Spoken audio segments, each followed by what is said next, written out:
You're all hyped up for the 2012 US Open, only to be met with the shocking news that your idol would be retiring on his 30th birthday. Devastating. You didn't see it coming so soon, but you eventually managed to come to terms with it. Except that 10 years later, you find yourself becoming nostalgic all again and asking yourself, just how good was Andy Roddick really? Hi, I'm Andy Roddick. I play tennis and I don't want to finish dead last.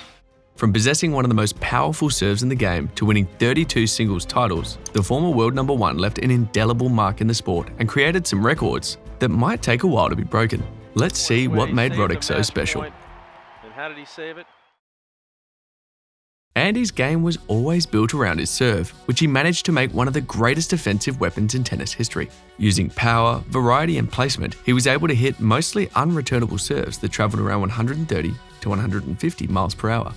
But how did he do all that? The 6'1" Roddick maintained a rather narrow stance on which he used his legs as springboards to power the serve in one smooth motion.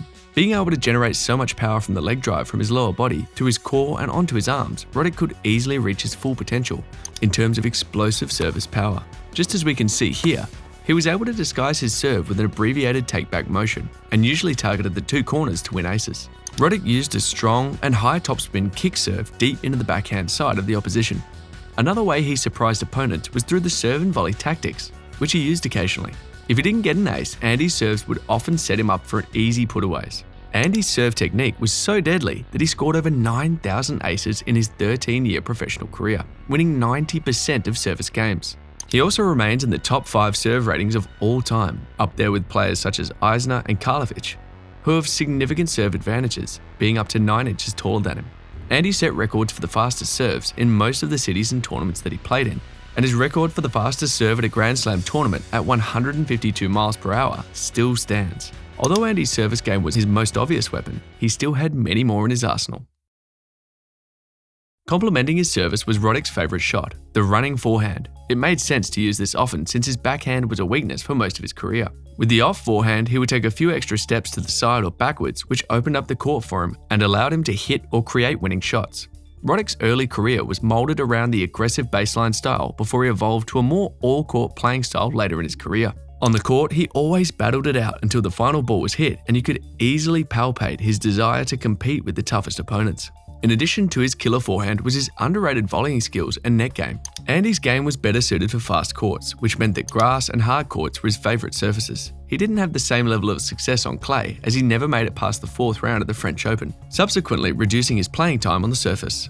Roddick could have worked on his variety at the beginning of his career. Since his service was so good, he seemed to over-rely on it at times, and that meant he suffered from a lack of variety in some matches. He later figured it out and changed tactics mid-career. Roddick would reinvent his game towards the later part of the 2000s after noticing some of its shortcomings. He eventually replaced a poor backhand with a much better backhand and a solid slice to it. His big, risky forehand was replaced with more topspin, and he took fewer risks in his game. Even his booming aces were beefed up with a variety of serves, which led to a better percentage of holds, and he became a more complete player under his coach Larry Stefanki, who helped him stay competitive in the later part of his career from December 2008 until his retirement. That being said, what was Andy able to make out of his career? As a teenager, Roddick beat 3 slam winners, Pete Sampras, Michael Chang, and then world number 1 Gustavo Kuerten, to announce himself as the next big thing in the sport, and he was already in the top 15 in his first full year as a pro. Following an incredible start to his tennis career, Roddick became the new poster boy for American tennis and was touted to overshadow Roger Federer, who had turned pro 2 years before him. By 2003, a 21-year-old Roddick had already become a slam winner and world number 1, becoming the youngest American to do so, and there were no signs of slowing down. Unfortunately, a certain Roger Federer would change the narrative. Federer's coming of age in 2003-2004 meant that Roddick would never have the top spot to himself again because he was now up against a player who would become arguably the greatest of all time. But that didn't mean Andy would fall off the radar. He remained in the top 10 for most of his career, even with the emergence of Rafael Nadal and Novak Djokovic later on. While he was gifted in his own right, Andy had to face the highest caliber of opponents in his heyday.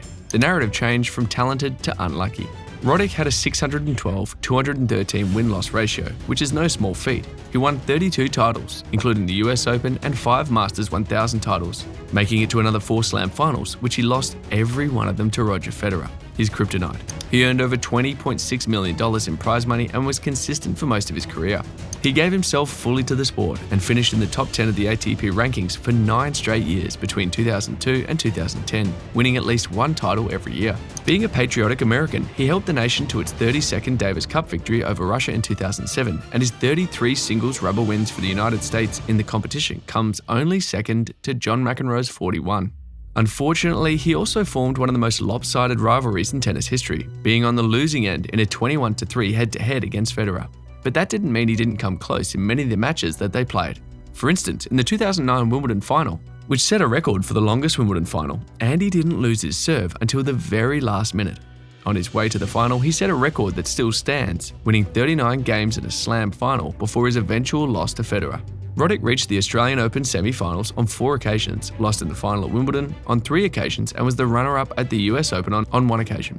He also made it to 9 Masters 1000 finals, winning 5. However, injuries and inconsistencies meant that his powers began to wane in his final years on the tour. But another thing that stood out in his game was Roddick's mentality. The tennis world loved Andy Roddick for his intelligence, dedication, and witty nature, despite carrying the weight of so much pressure and expectation.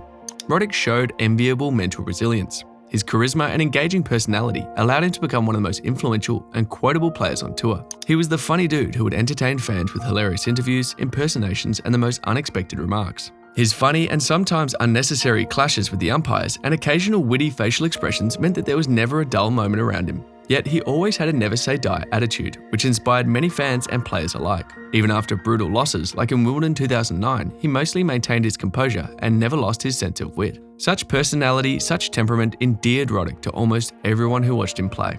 As a true sportsman, he always had the utmost respect for his opponents and fellow athletes.